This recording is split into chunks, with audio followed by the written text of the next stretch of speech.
Una pesadilla hecha realidad.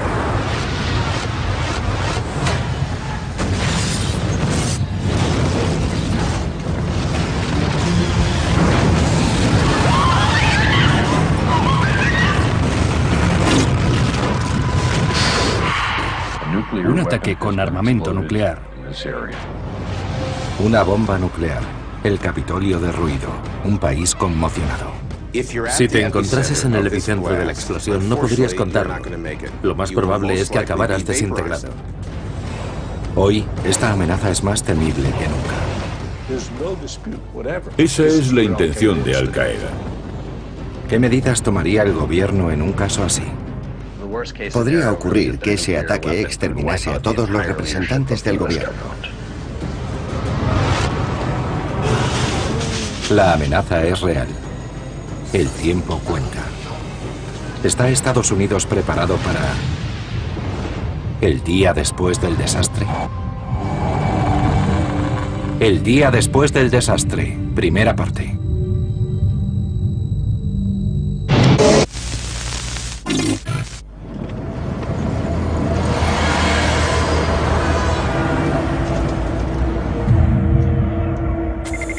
Washington, D.C.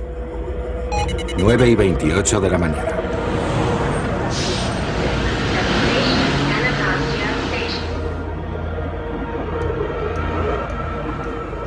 Voy a hacerles una pregunta. Si fueran terroristas y tuvieran que elegir dónde atacar, ¿cuál sería su objetivo número uno? Si fueran terroristas que luchasen contra los ideales de Occidente, ¿qué lugar escogerían?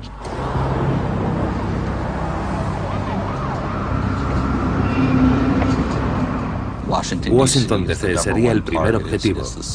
Es el símbolo de la cultura estadounidense. Allí están los cimientos de todo un sistema. El gran peligro que corre Estados Unidos actualmente es que los terroristas consigan detonar una bomba nuclear en el corazón de alguna de sus grandes ciudades, provocando su devastación. Sería un 11S nuclear.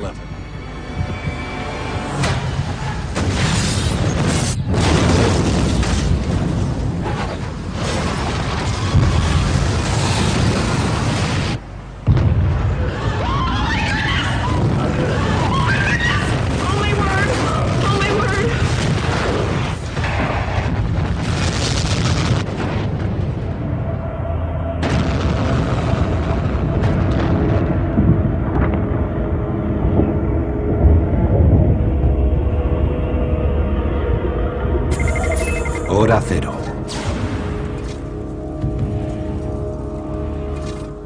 Si te encontrases en el epicentro de esa explosión, no podrías contarlo. Lo más probable es que acabaras desintegrado. Sería como estar en el medio de una explosión solar. La cantidad de energía y radiación que liberaría la detonación sería tal que no sobreviviría absolutamente nada en ese epicentro. 5.000 personas morirían instantáneamente. Un número de víctimas muy superior a las provocadas por los atentados del 11S, y en una fracción de segundo. Imaginen que esa bomba explotase en su ciudad. Imaginen las consecuencias que tendría. Todo lo que existiese en medio kilómetro a la redonda desaparecería instantáneamente. Se desintegraría en esa enorme liberación de energía que alcanzaría una temperatura de 300.000 grados centígrados. La detonación produciría un intenso haz de luz, característico de las explosiones nucleares. Otras 10.000 personas morirían en cuestión de segundos y 15.000 más resultarían heridas. Sobrepasando el círculo de 2 kilómetros en torno a la zona cero, ninguna persona en un radio de 10 kilómetros podría sobrevivir durante mucho tiempo. La luz de la explosión viaja a mayor velocidad que la onda expansiva.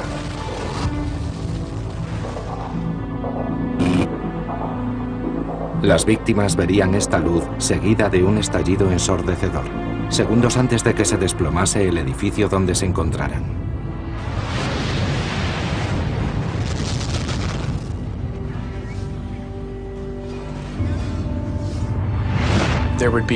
Muchas víctimas morirían calcinadas.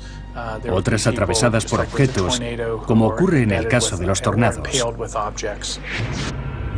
Solo 15 segundos después de la explosión, habría 30.000 víctimas, entre muertos y heridos. Zona Cero. El edificio del Capitolio, la Corte Suprema, la Biblioteca del Congreso, el Museo Nacional del Aire y del Espacio, todo lo que se hallara en un radio de 1 kilómetro quedaría devastado. La Casa Blanca se encuentra a unos 2 kilómetros de la Zona Cero. Aunque está construida con hormigón armado y está acorazada, sufriría daños importantes, si bien menos graves. El primer problema sería que quedara allí algún superviviente, alguien que fuese capaz de asumir la responsabilidad y ejercer como presidente. Entre todas las personas que componen la cadena de mando, que va desde el presidente hasta los funcionarios de gobierno, habría que decidir quién asumiría la responsabilidad en caso de que ninguno de sus superiores hubiera sobrevivido. Alejándonos de la Zona Cero y del lugar de la explosión, comprobaríamos que el caos se habría extendido. Las calles y las autopistas estarían colapsadas por conductores cegados por la luz emitida por la detonación.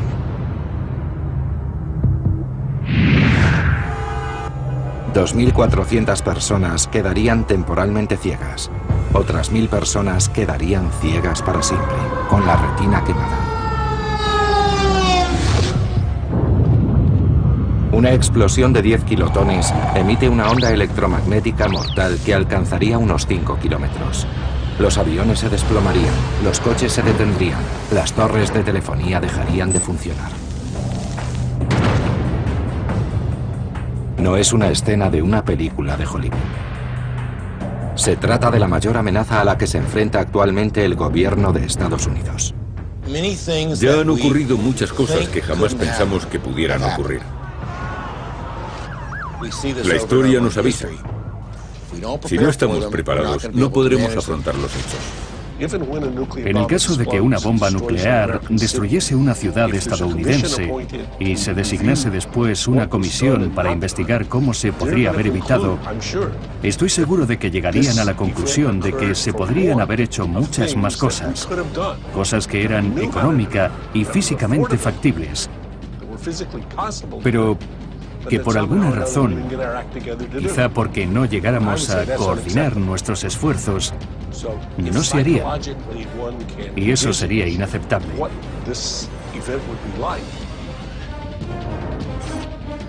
Así que si somos capaces de imaginar ese hecho, ¿y cómo podríamos haberlo evitado?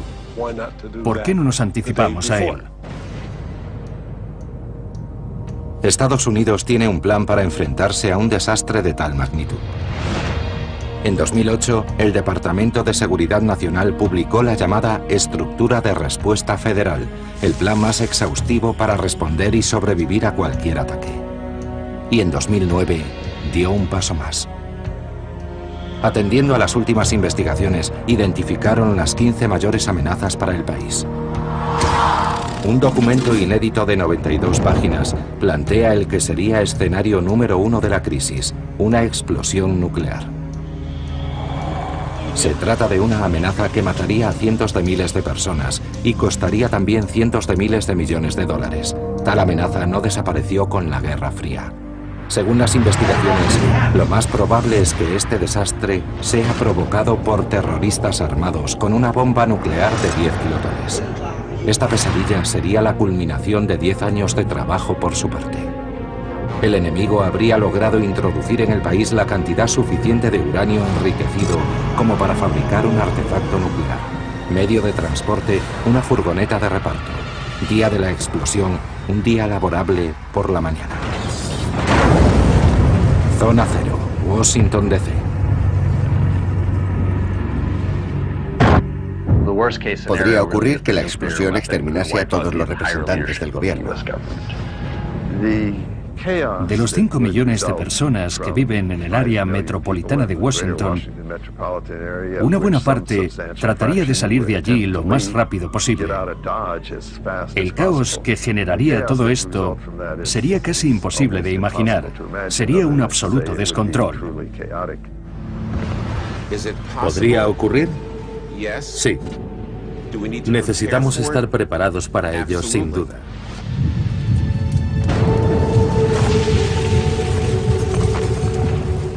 Tres minutos después de la detonación. Unos minutos después de la detonación, el país se enfrentaría a tres grandes retos. 1. Rescatar al presidente o sucesor que haya sobrevivido. 2. Rescatar a los supervivientes de la zona cero. Y 3. Comprobar la posible existencia de una segunda arma nuclear y localizarla antes de que fuera demasiado tarde. La inteligencia estadounidense ha considerado la explosión de una bomba nuclear en suelo patrio como la mayor amenaza para la seguridad del país.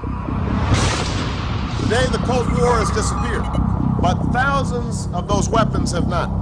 In a strange turn of history, the threat of global nuclear war has gone down, but the risk of a nuclear attack has gone up. Los atentados del 11S alteraron por completo los planes gubernamentales para combatir hipotéticos ataques. El Departamento de Seguridad Nacional debe hacer cambios radicales. La estructura de respuesta federal establece claramente una cadena de mandos y responsabilidades, y 15 escenarios de planificación determinan la naturaleza exacta de las amenazas. One terrorist with one nuclear weapon could unleash massive destruction. Escenario número 1 de planificación. La detonación de un arma nuclear en Washington, D.C. Una bomba nuclear de 10 kilotones, aproximadamente del mismo tamaño que la de Hiroshima, hace explosión a las puertas del Capitolio. La onda expansiva lo arrasa todo. Vientos de fuerza huracanada derriban edificios. Una bola de fuego de 200 metros de diámetro calcina la ciudad. Pocos segundos después de la explosión, el gobierno pone en marcha varios planes de reacción. No existe ningún plan mágico. Lo que sí tenemos es una serie de actuaciones que responden a una planificación.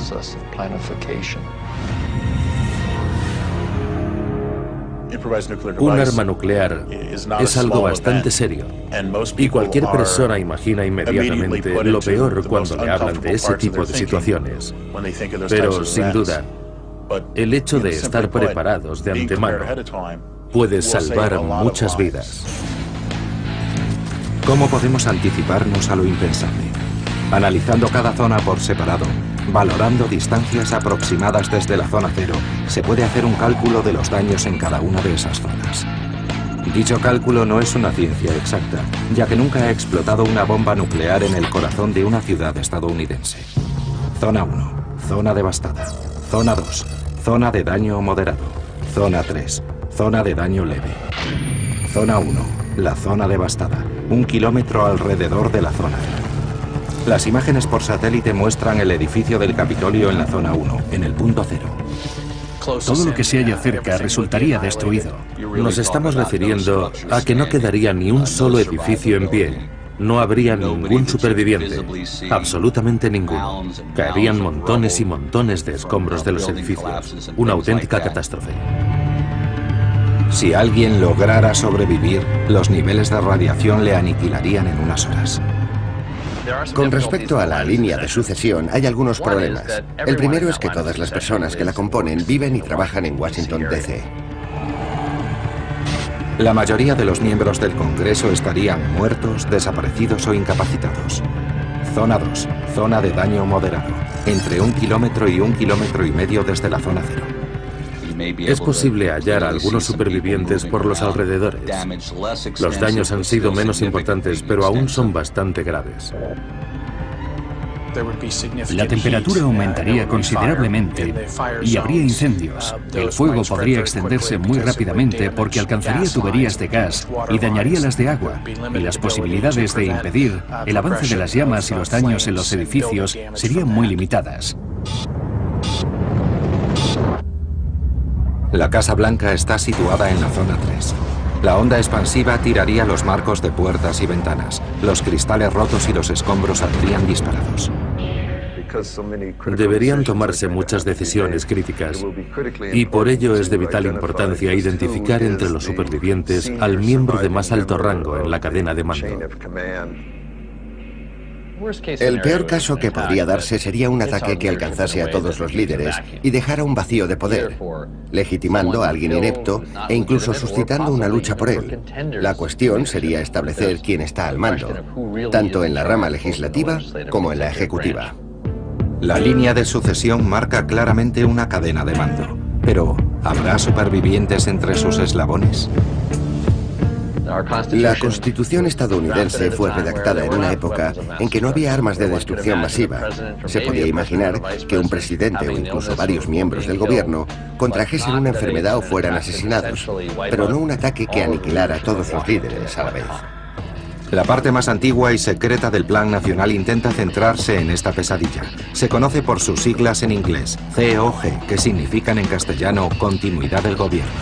La continuidad del gobierno, o COG, es el programa que asegura que en caso de que el gobierno de Estados Unidos tenga que hacer frente a una catástrofe, ya sea nuclear, química, biológica o de otro tipo, el país no se vea en una situación de anarquía. Asegura a alguien a la cabeza del gobierno para evitar que el país se suma en el caos. Estos planes son estrictamente confidenciales, por razones obvias. Estados Unidos no puede contarle a sus enemigos cómo se prepara para recibir un gran ataque. Es un asunto de seguridad nacional y, por tanto, de alto secreto. Estamos hablando de cómo el presidente o el secretario de Defensa sobreviven y responden a un ataque. Después de la explosión, la Junta de Jefes de Estado Mayor ordenaría a las fuerzas militares de Estados Unidos el estado de máxima alerta.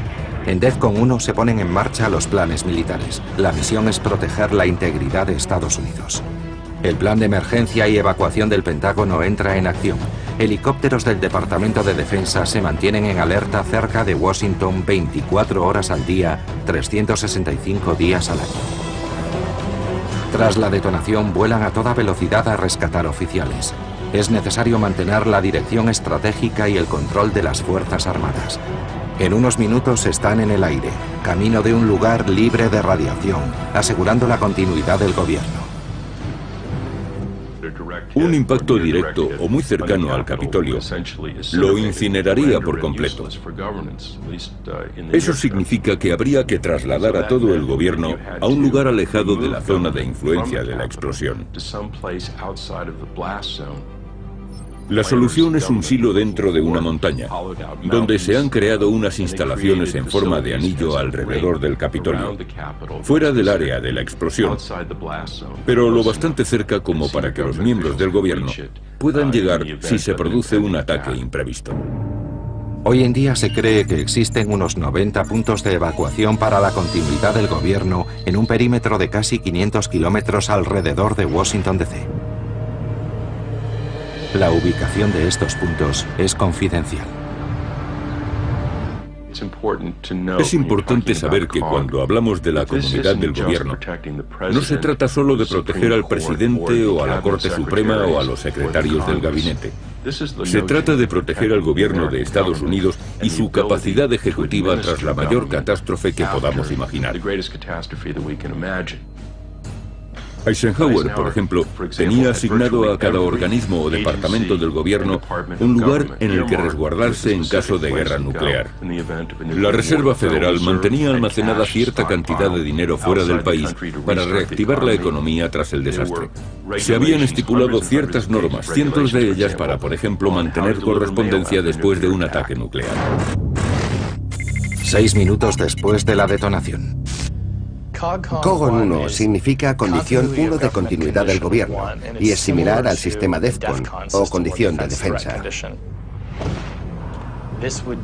Este sería el protocolo que adoptaría el gobierno en pleno ataque y pondría en marcha la evacuación de los funcionarios del gobierno de Washington hacia lugares seguros, activando el plan de continuidad del gobierno que quedó establecido tras el 11S.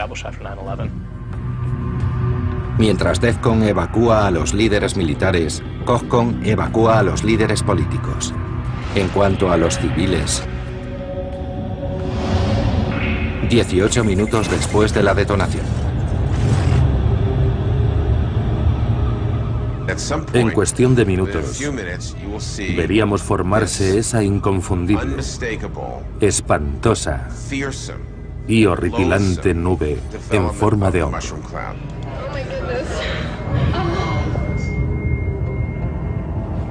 Menos de 20 minutos tras la explosión, la nube en forma de hongo alcanzaría su altura máxima, superando los 4.000 metros, produciendo una lluvia radiactiva letal. Para los posibles supervivientes, lo peor estaría aún por llegar. Estás en el coche con tus hijos, tu mujer y tu perro, atrapado en un atasco infernal. Sabes que hay una nube radiactiva cerca, pero no sabes hacia dónde se dirige. ¿Te vas a quedar sentado como si no ocurriese nada, amparándote en la esperanza de que la nube no se dirija hacia ti? En poco tiempo, la nube se extendería por un área de más de 30 kilómetros, creando una zona de lluvia radiactiva. Pero, 30 kilómetros, ¿en qué dirección? Entre 10 y 20 minutos después de la formación de la nube, empezaríamos a ver cómo caen desechos radioactivos. El último lugar donde querríamos estar sería en un atasco, sin poder avanzar mientras la lluvia radioactiva cae sobre nosotros. En la explosión nuclear, morirían unas 80.000 personas. Pero ¿cómo podríamos salvar al resto de los ciudadanos? Que el gobierno se dejase asesorar a este respecto y proporcionara una cierta información a los ciudadanos podría suponer la diferencia entre la vida y la muerte para miles de personas.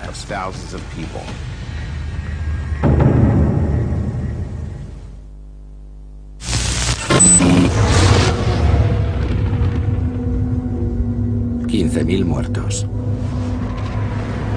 15.000 heridos.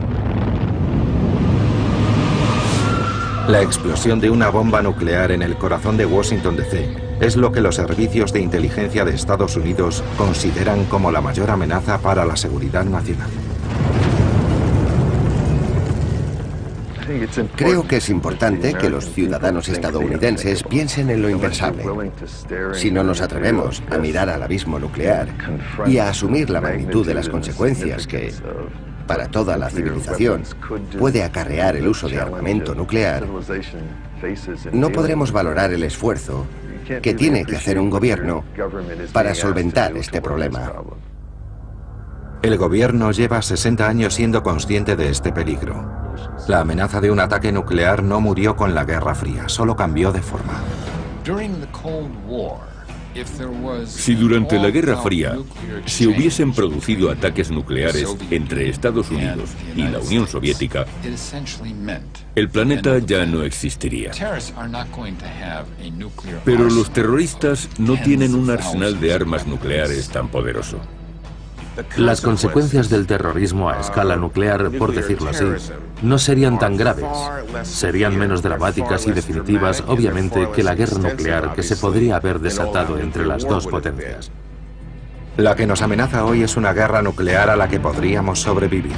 El Departamento de Seguridad Nacional de Estados Unidos ha previsto con detalle diferentes casos de ataque, así como instrucciones para responder a ellos. El impacto de una sola bomba nuclear en Washington, D.C.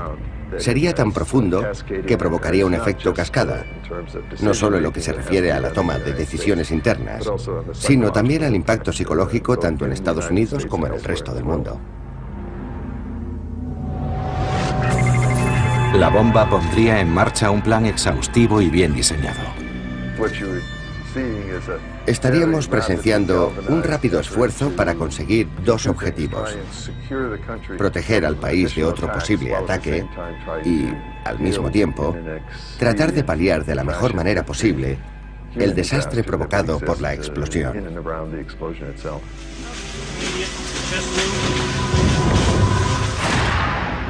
Los líderes militares, ya alejados del Capitolio, tratarían de cerrar los accesos al país. Su primera orden sería poner en marcha la Operación Escatana, cerrar el espacio aéreo estadounidense. La Operación Escatana se desarrolló en la década de los 70 para prevenir ataques aéreos por parte de la Unión Soviética, pero no se puso en marcha hasta el 11S. A través de una llamada desde el búnker de la Casa Blanca, el secretario de Transporte, Norman Mineta, dio la orden. 90 minutos más tarde, 4.500 aviones comerciales se hallaban parados en las pistas de todo el país. En caso de una catástrofe nuclear, la Administración de Seguridad en el Transporte, como parte del Departamento de Seguridad Nacional, no solo trataría de salvaguardar el espacio aéreo, sino también los accesos por tierra y por mar. Y ahí entrarían las autoridades portuarias. Si se produjese una explosión nuclear, pensaríamos que las armas han penetrado a través de un puerto o una frontera. Los agentes del Departamento de Seguridad Nacional y los guardacostas tratarían de sellar los puntos de acceso al país y registrarían todos los cargamentos. Desde el punto de vista de la seguridad, si un artefacto nuclear explota en una ciudad, debe pensarse que quizá haya más. El presidente, suponiendo que siguiese con vida, no podría ofrecer una conferencia y decir: les aseguro que no hay más bombas. No podría saberlo. Después de la explosión de la primera bomba, ¿quién podría asegurar que no hay una segunda? Primera regla del plan para combatir desastres. Los agentes de seguridad siempre deben considerar la existencia de una segunda bomba y nunca deben subestimar a un terrorista. Si leen el informe de la Comisión del 11S, verán que dicen que el principal error del gobierno de Estados Unidos fue textualmente un fallo de imaginación. ¿Qué fue lo que no imaginaron? ¿Que los terroristas pudieran secuestrar aviones? No era la primera vez que secuestraban un avión. ¿Creen que quienes respaldaron este acto, Osama Bin Laden y Al Qaeda, no se habrían alegrado de que en lugar de 3.000 personas hubieran muerto 300.000? Si les queda alguna duda, deberían ver el vídeo que grabó Osama Bin Laden tras los atentados, donde expresa su alegría por el éxito de los ataques. Y si quieren saber sus intenciones, escuchen las declaraciones de los líderes de Al Qaeda, afirmando que su objetivo es matar a 4 millones de estadounidenses, incluyendo 2 millones de niños. Eso no se consigue secuestrando aviones y estrellándolos contra edificios. ¿Cuál será la culminación de todo eso? Una nube en forma de hongo sobre una ciudad estadounidense.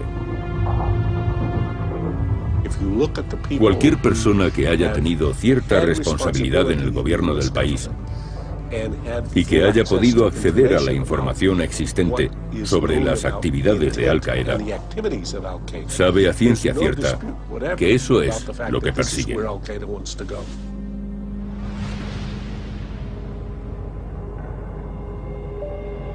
Si se produjese una detonación nuclear en tu ciudad, no esperes a que el personal de los servicios de emergencia puedan ayudarte.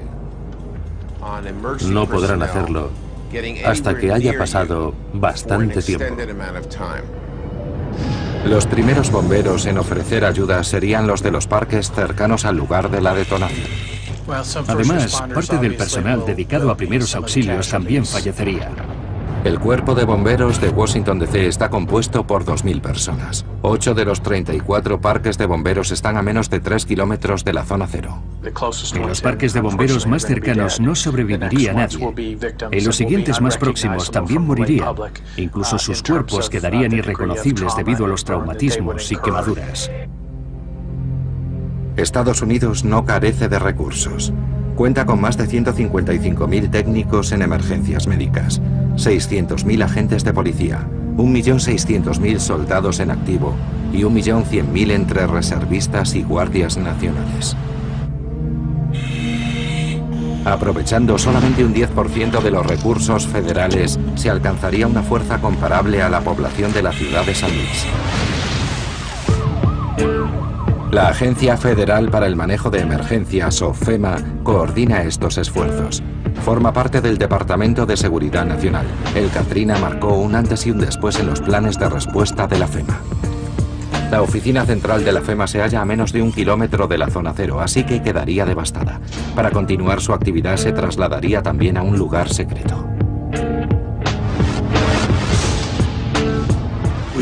Los planes de la agencia tienen un sentido. Se hacen para prever situaciones de emergencia y no nos ocupamos solo de cómo salvar nuestras vidas, sino también de cómo podemos ser reemplazados. No importa si nos reemplazan porque nos jubilemos o porque seamos víctimas de un ataque, pero hay que tenerlo previsto. Lo que podemos hacer desde el gobierno federal con respecto a la salud pública y a la atención médica es reclamar personal. Contamos con casi 10.000 personas que se dedican a las emergencias y los cuidados intensivos a tiempo completo y están organizados en equipos especiales llamados equipos de asistencia médica en desastres. Dichos equipos médicos reciben órdenes federales. Los voluntarios se ponen al servicio del gobierno y se dirigen hacia la zona de la detonación. Esas personas están acostumbradas a tales situaciones y saben que podemos llamarles en cualquier momento. Están localizables permanentemente por si tuvieran que desplazarse a una zona de desastre con todo su equipo en un plazo de 24 horas. Muchas de las víctimas no sobrevivirán tanto tiempo. Los 60 minutos inmediatos son fundamentales. Sin un lugar donde resguardarse y con tales niveles de radiación, 100.000 personas pasarían a engrosar la lista de muertos antes de que acabase este documental. 30 minutos después de la detonación. Esta enorme columna de polvo y escombros que se levanta desde la zona cero hacia el cielo y se convierte en una nube en forma de hongo es la señal de una explosión nuclear. Podría suceder que los supervivientes no pudieran ver nada entre tanto polvo y escombros. Los ciudadanos deben saber lo que tienen que hacer para aumentar sus posibilidades de supervivencia en una catástrofe así, en el caso de que hayan sobrevivido a la explosión inicial. A eso nos referimos cuando hablamos de estar preparados contra el terrorismo nuclear. Durante algún tiempo, no será posible comunicarse con las personas que hayan sobrevivido en la zona de la explosión. Así que es muy importante que sepan manejarse por sí mismas en esos momentos. No sería fácil cumplirlo, pero habría que seguir este consejo. No mirar hacia la luz provocada por la explosión. Podríamos quedarnos ciegos temporalmente o incluso para siempre si miramos directamente hacia esa luz, que equivaldría a la de 1.000.000 de soles. Si mantenemos la boca abierta, ayudaremos a estabilizar la presión de los tímpanos. Si tenemos la boca cerrada, toda esa presión quedará dentro y podrían reventarnos los tímpanos. Pero después de la explosión, es mejor mantener la boca cerrada e incluso, si es posible, protegida con una mascarilla o un trozo de tela que ayude a filtrar parte del material radiactivo, que iría directamente a los pulmones. Una radiación tan alta puede aniquilarnos en cuestión de horas. En otro tipo de catástrofes, el cuerpo podría resistir condiciones extremas durante algunas semanas. El problema de la radiación es que destruye las células. El cuerpo deja de producir glóbulos blancos que nos protegen contra las infecciones, y los glóbulos rojos que transportan el oxígeno van muriendo sin que el cuerpo los reponga. El tracto digestivo, el estómago y los intestinos también se ven muy afectados por la radiación. Se dan casos graves de diarreas y vómitos que llevan a la deshidratación, y a veces esta deshidratación resulta mortal en cuestión de horas. De modo que lo más importante es salir de esa zona radiactiva y ponerse a cubierto lo más rápidamente posible. Pero, ¿cómo sabremos si la zona es segura?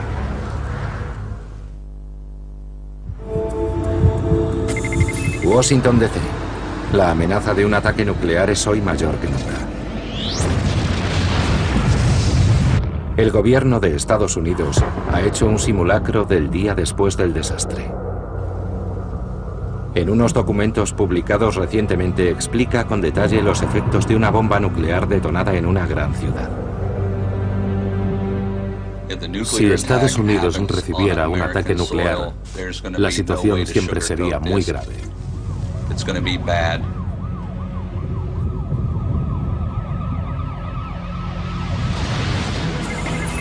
Una caravana de todoterrenos y limusinas emerge de entre la destrucción.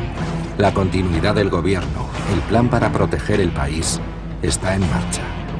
Los servicios secretos se encargan de evacuar al presidente, si es que continúa con vida.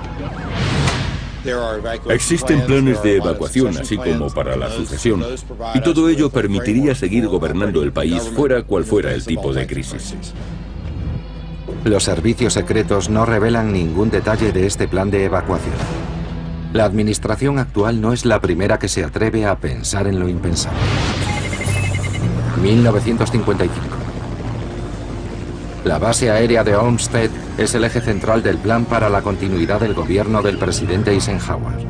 Olmsted es la base del Escuadrón 2857, una unidad de élite compuesta por pilotos y tripulación de helicópteros que tomarían parte en una misión de alto secreto llamada Outpost. Estratégicamente situado a unos 200 kilómetros de Washington D.C., Olmsted quedaría fuera del alcance de una explosión atómica en el Capitolio. La misión Outpost era un plan de emergencias. En caso de que Washington sufriera un ataque nuclear, los hombres asignados subirían a un helicóptero equipados con trajes antirradiación, palas y todo el material necesario para excavar un túnel y rescatar al presidente y a su familia del búnker de la Casa Blanca, que seguramente se habría derrumbado durante el ataque, y trasladarlos de allí a algún sitio subterráneo donde estuvieran a salvo. No sé en qué consiste el plan actualmente, pero sí sé que hay un plan.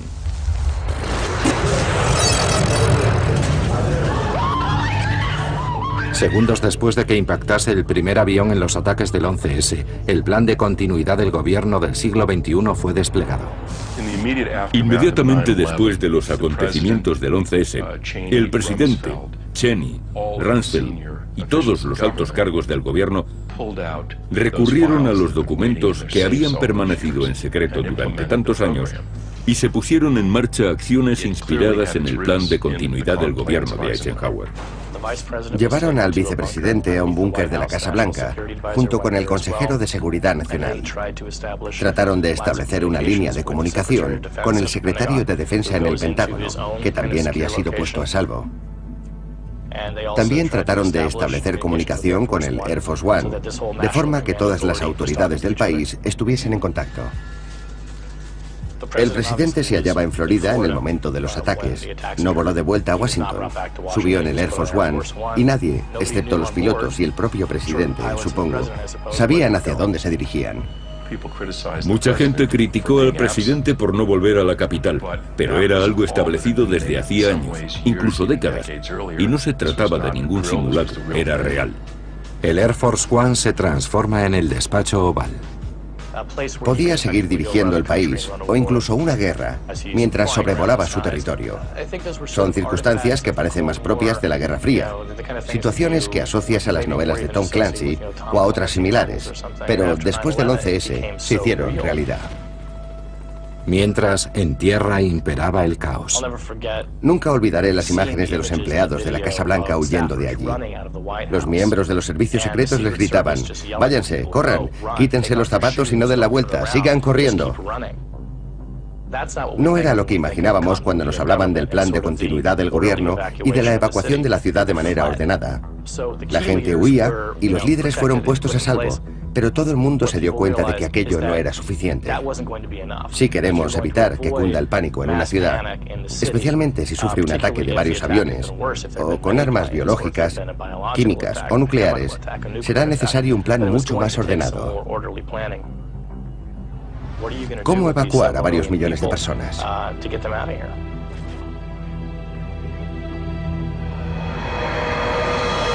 Los atentados del 11S revelaron que el plan tenía algunos fallos que el Departamento de Seguridad Nacional ya se ha encargado de solventar. Pero una bomba nuclear a las puertas del Capitolio requerirá incluso algo más que esas mejoras. Los evacuados necesitarán saber hacia dónde se dirige la lluvia radiactiva si no quieren correr directamente hacia la muerte. El Centro de Meteorología deberá proporcionar esta información, que podría salvar muchas vidas. Minutos después de la explosión, recibirían una llamada del Departamento de Seguridad Nacional encargándoles la localización de la columna de humo. Su predicción creará una nueva zona, la zona de peligro de lluvias. La columna de humo se extenderá por unos 30 kilómetros dependiendo del viento. Muchas personas que se hallen en esa zona habrán sobrevivido a la explosión, pero ahora podrían convertirse en víctimas. Teóricamente, tenemos unos 15 o 20 minutos para alejarnos de la zona de la explosión. Puedes dirigirte en contra del viento, en dirección contraria a la explosión, o en perpendicular con respecto a la dirección del viento. Confiar en la dirección del viento puede suponer un error fatal. No importa lo que haya ocurrido. Siempre hay funcionarios de la salud pública dispuestos a aparecer en los medios para proporcionarnos información. Los laboratorios del gobierno continúan localizando la nube en el mapa, teniendo en cuenta las condiciones del viento. La información se difunde rápidamente. 37 emisoras de radio seleccionadas retransmiten la información oficial a todo el país. Estas emisoras son conocidas como puntos de entrada primarios o emisoras PEP. La FEMA equipa a estas emisoras con generadores de emergencia. Washington DC se habría quedado sin suministro eléctrico y solo las personas que tengan un radio con dinamo podrán recibir la señal. Si no tienes los medios, no escucharás el mensaje. Cada vez somos más creativos a la hora de difundir información al público, utilizando medios como Facebook, Twitter y otras tecnologías. La Agencia de Seguridad Nacional y Manejo de Emergencias proporciona esta información a través de Twitter. Pero finalmente, si ninguno de esos métodos funciona, tendríamos que ir puerta por puerta en un coche patrulla con un altavoz. No nos quedaría otra alternativa. ¿Y cómo puede una persona ofrecer primeros auxilios sin arriesgar su propia vida? Hay que decidir rápidamente en qué zona de la ciudad podrías resultar útil a un mayor número de personas. E igualmente importante, y quizá más difícil, sería decidir con la misma rapidez y determinación qué zona y qué personas vas a dejar sin ayuda.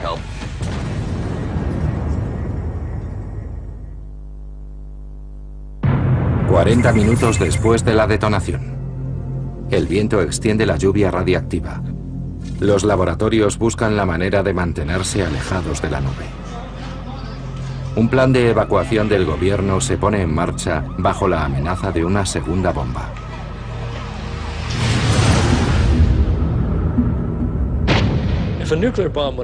Si una bomba nuclear estallase en Estados Unidos, el mundo entero cambiaría para siempre, y no precisamente a mejor.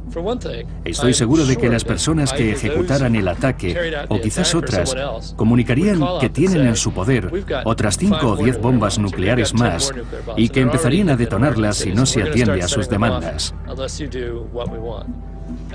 Su amenaza se haría pública y provocarían el pánico. Habiendo detonado ya una bomba, ¿cómo no creerles?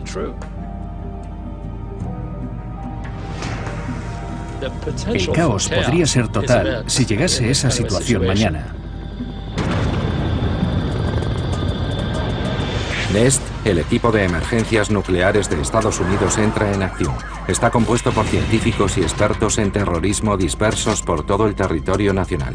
Su trabajo consiste en buscar armas nucleares a escala internacional. En los atentados del 11S, los miembros de NEST empezaron a movilizarse antes de que cayera la segunda torre. Fue creado en 1974. ¿En qué contexto nos encontramos? Tiene una granada de mano y está dispuesto a hacer explotar el avión. Repito, debemos aterrizar en Beirut. Los terroristas estaban tomando rehenes, secuestraban aviones y raptaban a diplomáticos. Hablaban con las embajadas de todo el mundo para hacer peticiones políticas. Así que los analistas se preguntaron qué pasaría si daban un paso más. Y en vez de retener pasajeros de un avión como rehenes, portaban un arma de destrucción masiva y tomaban como rehén a toda una ciudad. NEST puede poner en marcha sus equipos de 7 hombres en menos de 2 horas. Parece que hay 400 miembros repartidos por todo el país, en una docena de puntos estratégicos. Vestidos de calle y equipados con detectores de radiación en forma de maletines, buscan armas nucleares como quien busca una aguja en un pajar. Desde su base en Nuevo México, esperan la orden del Departamento de Seguridad Nacional. La operación Flynest les concede prioridad en todo el espacio aéreo. Sus aviones pueden transportar a 200 miembros del equipo Nest y un cargamento de más de 30 toneladas hasta cualquier ciudad de Estados Unidos. Después de la explosión, los aviones irían cargados con detectores que camuflarían después en furgonetas. También se recurriría a helicópteros preparados para sobrevolar puntos estratégicos como puertos o puentes en busca de armas nucleares. Su misión es prestar apoyo al FBI a la hora de desactivar una segunda o sucesivas bombas. Han actuado tanto antes como después del 11S, aunque especialmente tras esa fecha. Desde entonces el gobierno ha invertido en la mejora de sus recursos. En octubre de 2001, Nest recibe un informe de un agente de la CIA que se hace llamar Dragonfire. Un ataque nuclear respaldado por Al Qaeda amenaza Nueva York de forma inminente. Cientos de miembros de Nest inundan las calles de Manhattan. Un mes después de los ataques del 11S, el director de la CIA se entrevistó con el presidente. Le comunicó que Dragonfire había transmitido un informe donde explicaba que Al Qaeda poseía una pequeña bomba nuclear obtenida de los arsenales de la antigua Unión Soviética. Había introducido la bomba en Estados Unidos y pretendía hacerla estallar en Nueva York. El presidente contuvo el aliento y después tuvo lugar un diálogo muy particular. ¿El arsenal de la antigua Unión Soviética tenía ese tipo de bombas? Sí. ¿Existía un registro de esas bombas en el departamento o institución responsable? No. ¿Es posible que Al Qaeda se haya hecho con una de esas armas? Sí. ¿Es posible que Al Qaeda haya introducido la bomba en Nueva York y esté a punto de hacerla explotar? Sí. Lo que se deduce de este diálogo es que no existía ninguna base científica o tecnológica para negar el informe de Dragonfire, según el cual Al Qaeda estaba a punto de hacer explotar una bomba nuclear en Nueva York.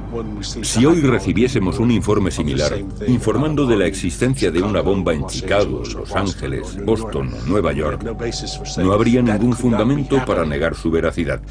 Podría ser perfectamente cierto. Algunos afirman que la cuestión no es si pasará o no, sino cuándo. Creemos que cualquier persona con la suficiente preparación, con ciertos conocimientos científicos sobre física nuclear y sobre la fabricación de armas, podría liderar un equipo de personas para construir un arma nuclear. Esto siempre y cuando contaran con el material necesario. Hoy hay en el mundo material suficiente para fabricar 250.000 armas nucleares y solo hace falta una para destruir por completo Washington DC. Si me preguntas qué lugares del mundo me inspiran más desconfianza, contestaría Rusia, Pakistán y todos los reactores nucleares que utilizan uranio enriquecido como combustible.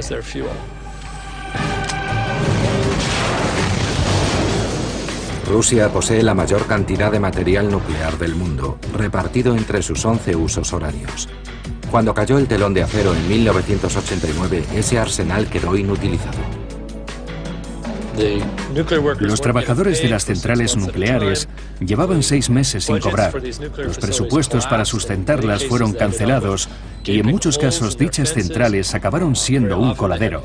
Muchas carecían de detectores que hicieran saltar las alarmas si alguien se llevaba plutonio en una mochila. El nivel de corrupción que acompañó a la desintegración de la Unión Soviética es casi imposible de imaginar. Se puso de moda el dicho "todo está en venta", y efectivamente era así. Los errores administrativos ofrecían posibilidades de hacerse millonario, o para algunos, de tener algo que llevarse a la boca, y merecía la pena correr riesgos. Los trabajadores de las instalaciones sabían que su sistema de contabilidad permitía que mientras la producción estuviese tan solo un par de puntos por debajo de la aportación inicial, las pérdidas se considerarían normales. Uno de ellos podía, por tanto, llevarse pequeñas cantidades de uranio enriquecido.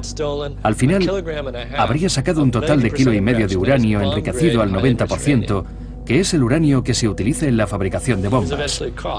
Si le descubrían, diría que lo único que quería era un poco de dinero para cambiar el frigorífico de casa y comprar una lavadora nueva.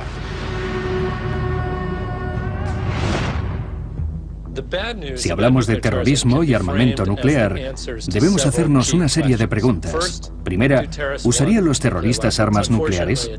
Desgraciadamente la respuesta sin dudar es sí. En segundo lugar, si los terroristas consiguen el material nuclear necesario, ¿serían capaces de fabricar una bomba nuclear? La respuesta de nuevo es sí. En tercer lugar, ¿es posible que los terroristas consigan uranio enriquecido o plutonio? Por desgracia, la respuesta vuelve a ser afirmativa. ¿Y todo lo que no sabemos? Precisamente lo que no sabemos es lo que más debería preocuparnos. El material necesario para fabricar una bomba cabe perfectamente en un maletín. Si pudiera mostrar eso de lo que hablamos, si tuviéramos una cantidad de uranio enriquecido más o menos de este tamaño, pesaría mucho por su masa, quizá unos 35 kilos, pero cabría en un maletín. Una vez que ha salido de las instalaciones donde es generado, puede transportarse fácilmente. De hecho, es muy difícil recuperarlo e impedir que alguien lo envíe a otro país camuflado de una u otra forma.